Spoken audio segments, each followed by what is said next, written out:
No a vo 8. zápase dnešného večera uvidíme pokračovanie bitky o Brno. Pajtáš je už porazený. Ďalším človekom, ktorý sa pokúsi zastaviť Radka Roušala, je Radek Vojtík. My sme už pred samotným začiatkom spomínali to, že Vojtík ide akoby pomstiť Pajtyho. Presne tak. Každopádne mali sme v štúdiu aj Tomáša Hrona, ktorý je práve tréner jednak teda Pajtyho a jednak teda Radka Vojtíka, ktorého momentálne teraz vidíme nastupovať. No a je to taký brnenská rivalita, hej. Chcem si povedať, že v tom Brne to naozaj vrie, nakoľko títo chalani sa poznajú osobne. Pravdepodobne je za tým niečo viac, nie len to teda, že stoja proti sebe v ringu. Radek Vojtík má by som povedal, zámienku viacej vyhrať a teda pomstiť svojho kamaráta Pajty Pajtaša, ktorý po bitve o Brno DFMP teda prehral a ruchy na svojej víťaznej vlne zo skore 4-0 chce práve pokračovať, chce ten 5. skalp, pretože už minulé po zápase v rozhovore ukazoval, že by si aj nejaký ten opasok na svojom tele vedel predstaviť. Radka Vojtíka sme videli aj na DFM 5 v zápase proti skúsenejšiemu a o 11 rokov staršiemu Zoufalovi, ktorého ale Radek porazil 3-0 na body. Opak v rámci Four Corners Fight Night 3 sa proti nemu pred rokom postavil Ludek Greguš. Vtedy Greguš vyhral 3-0 na body. Dnes sme Greguša videli v zápase proti Marekovi Luštiakovi. Radek Vojtík trénuje v gyme u Tomáša Hrona, ako sme spomínali, rovnako ako Pajty. No každopádně si vychutáme minimálně nástup. No, pri Radkovi Roušalovi si myslím, že o show nie je nudné.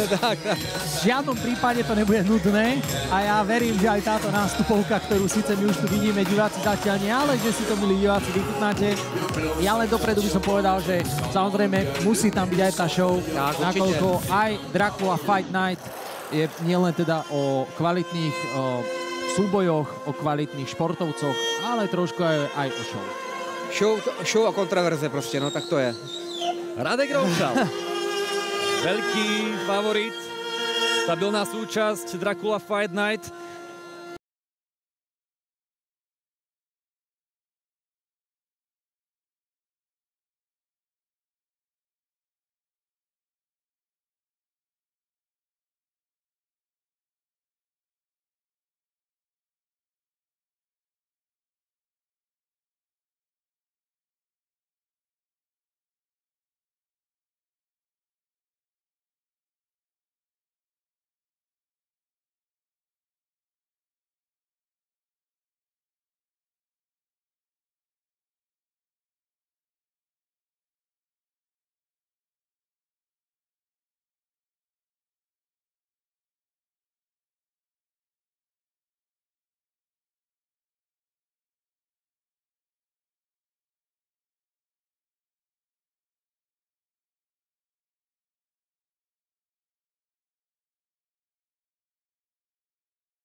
No a čo sa týka skúseností, taktiež na strane Radka Roušala.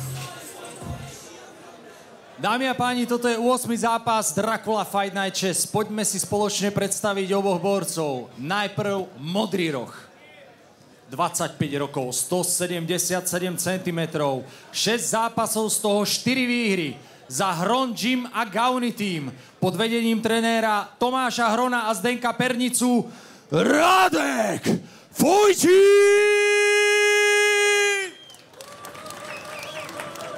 V červenom rohu 26 rokov, 180 cm, WKF Champion Amateur Europe za roky 2017 a 2018. 24 zápasov, z toho 19 víťazstiev. V DFN zatiaľ neporazený zo skóre 4-0. Za Muay Thai Pro pod vedením trenéra Karla Kaisera Radek Ruchy Roušal! Tento zápas je vypísaný v Muay Thai do 69 kg, 3x3 minúty, malé MMA rukavice. Vašim rozhodcom v tomto zápase je Marian Lalík. Páni, plné tajské pravidlá, 3x3 minúty. Počúvajte moje pokyny, dobre? Dáte sa súdrov veľa šťastia.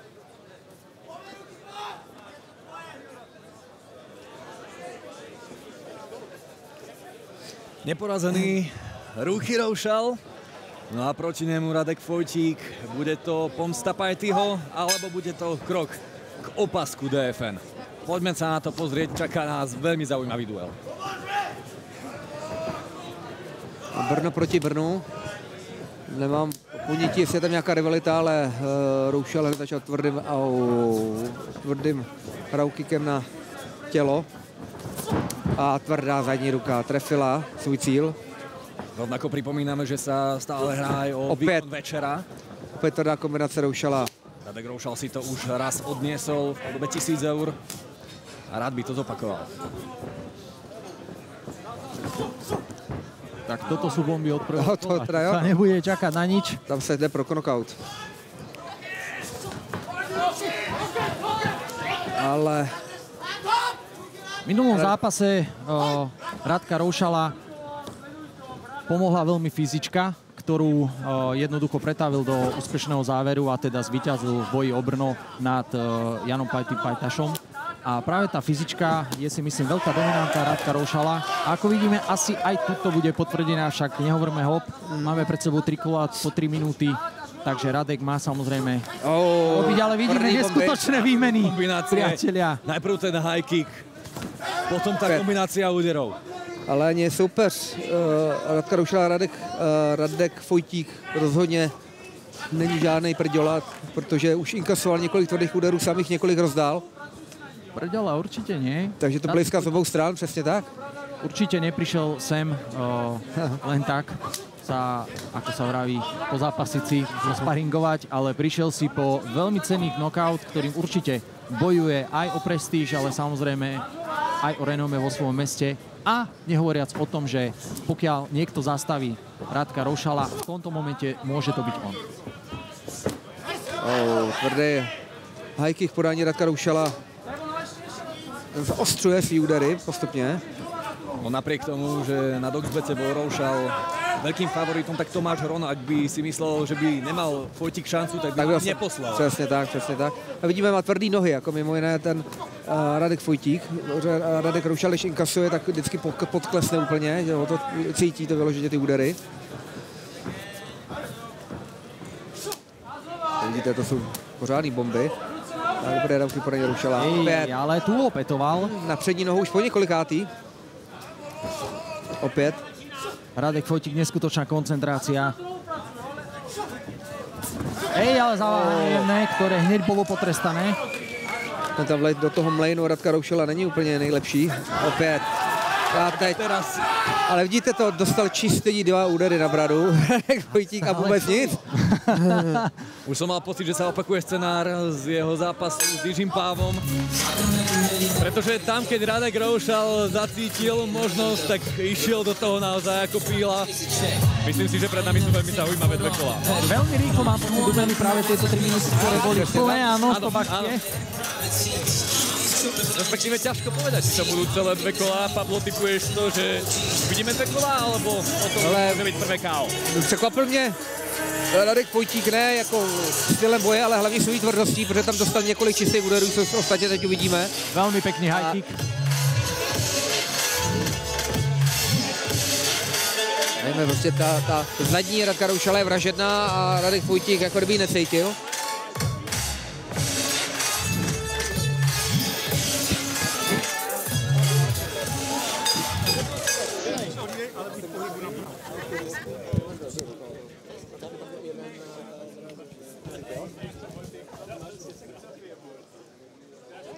Tak jdeme do druhého kola tohoto zajímavého zápasu boje o Brno číslo 2.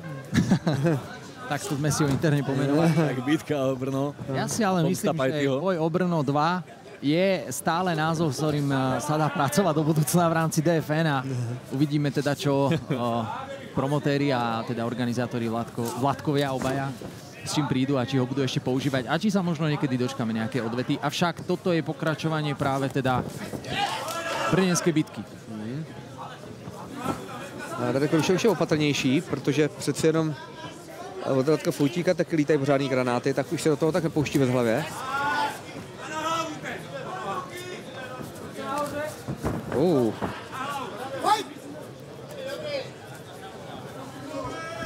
Čeká na to svůj zadní, to je úplně vidět, to cítit. Tvrdý round kick. Opět ta zadní ruka. Ale Radek Vojtík je tvrdák. Opět tam přistála ta zadní ruka. Chybí tam vždycky těch pár centimetrů, aby tam byla celá váha. No na tom to vidno, že Vojtík mal určitě aj velmi dôkladný. Teď zkontroval dobře.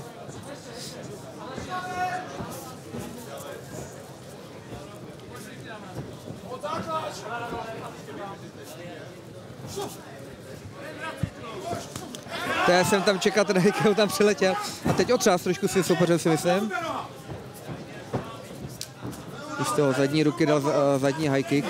Opět tvrdý údery, to jsou teda granáty, co inkasuje. Teď Dominik blbnu. Radek Vojtík. Se ty jména motaj. Iba jedno krstné jméno na zápase. Opět tam zapích. Jasné, stane sa.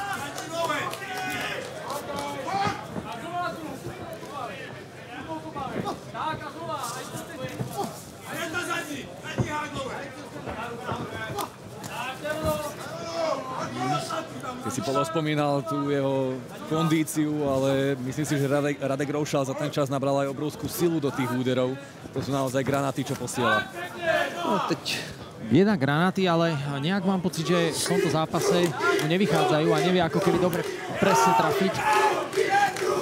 A tam je to o tom, že Radek Vojtík je neustále nebezpečný v kontrech, jo, takže přece se nechodí už do toho tak bezhlavě. A tiež veľa ústojí. Ale táto prešla. Ten jeden, že prešiel a... Teď nedosáh zadní rukou Radek Roušal. Hej, veľmi pekná. Čekám, kdy tam zase pošla high kick místo ruky. Teď, to říkám. Tak sme počkali a prišiel. Jo, tak to je vidět, že poslouchá roh, protože to jsou reakce na trenéra. Oboch, čo sa týka boxingu, ako vidíme, obaja si dali záležať.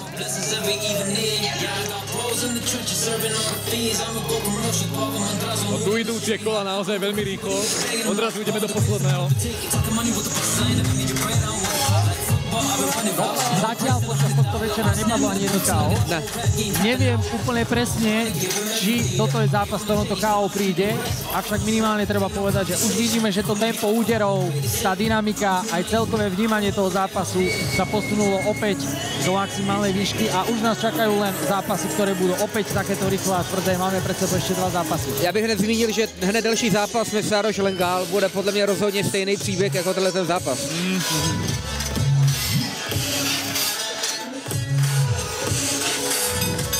Akurát tým, že pri tom zápase Mesároš Lengal tam už ide o borcov, ktorí majú, hádam, vyše 100 zápasov, každý jeden. Obrovská skúsenosť. Čo rátam aj amatérske, nielen tie v profesionálnom ringu. No poďme na to, tretie kolo. No a Radek už aktívne pracuje, myslím Roušal teraz, z červeného rohu. A máme tu hneď výmenu, ktorá prešla veľmi pekne, avšak ani jedného to nejako špeciálne neohrozilo, avšak určite to bodové všetko značia a sú to exaktné údery. Tvrdý round kick na tělo opět.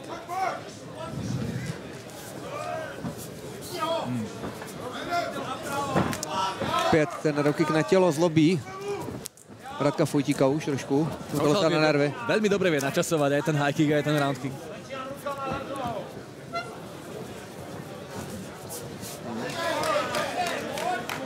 Radek Roušal. Ja už idú na blízko. Radek Roušal si veľmi vzdychol. Ťažko. Radek Fojtík na to čeká. To už je jediná šance trefit něco z kontru. Proto se trošku Radek Roušal nepouští do úplně bezhlavých přestřelek. To přesně vidí, jak tam čeká asi Fojtík s zadní rukou, až tam vleze do toho mlejnu k němu.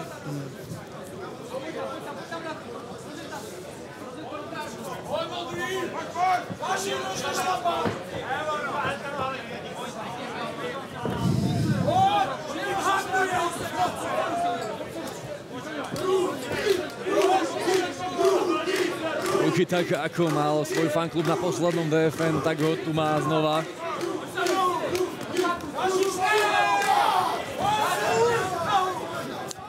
Už je loktama tam posílat.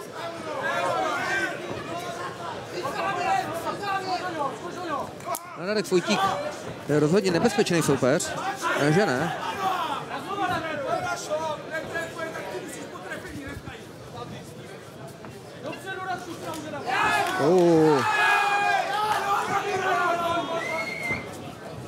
A Radek Roušal, už vidíme, tie stehna sú neskutočné.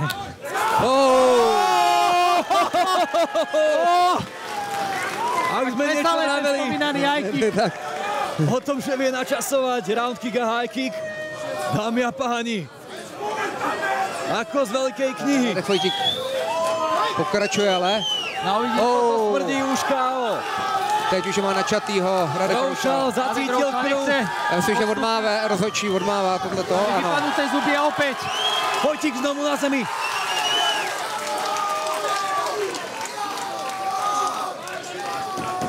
Já myslím, že je vylítne mu zuby chránič, podle mě, ano.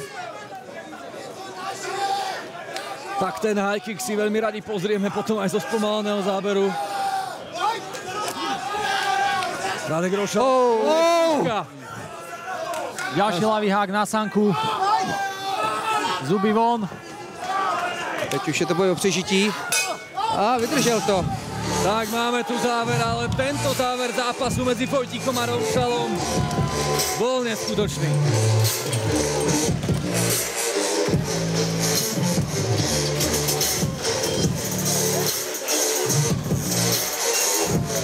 Radek Roušal už príjma gratulácie a zvedavý som aj na pozápasový rozhovor. Ale upřímně klobouk dolů před Radkem Fojtíkem, do toho high kicku byl Radku Roušalovi vyrovnaným soupeřem, neustále nebezpečný z kontru.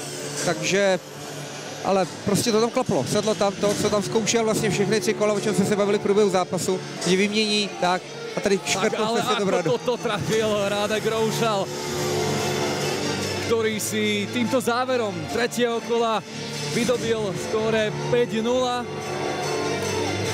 a kráča za opaskom DFN.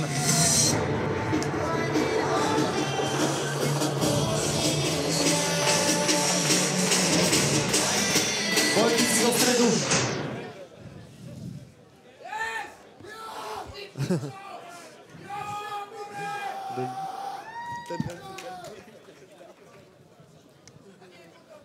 Dámy a páni, poznáme víťaza tohto duelu. A bez zbytočných rečí 3-0 na body vyhráva roh červený Radek Ruchy Roušal.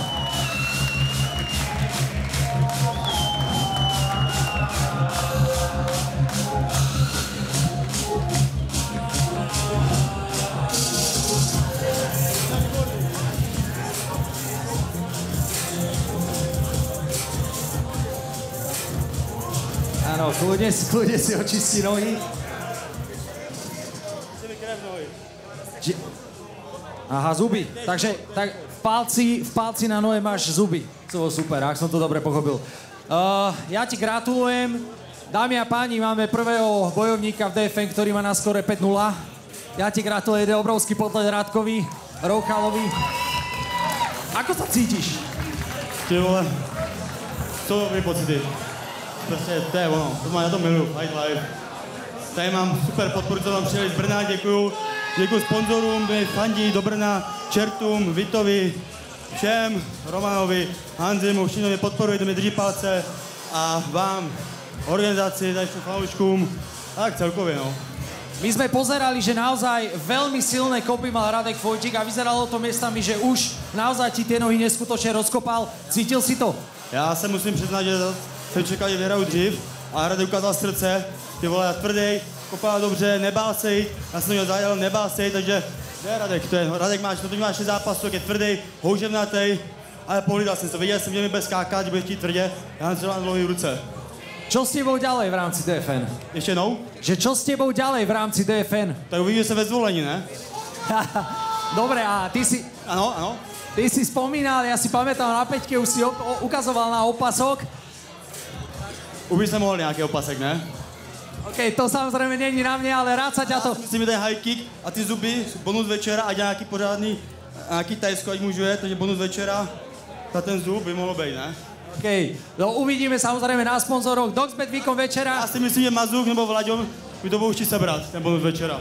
OK, to samozrejme uvidíme. Dámy a páni, víťaz tohto duelu Radek Ruchy Roušal.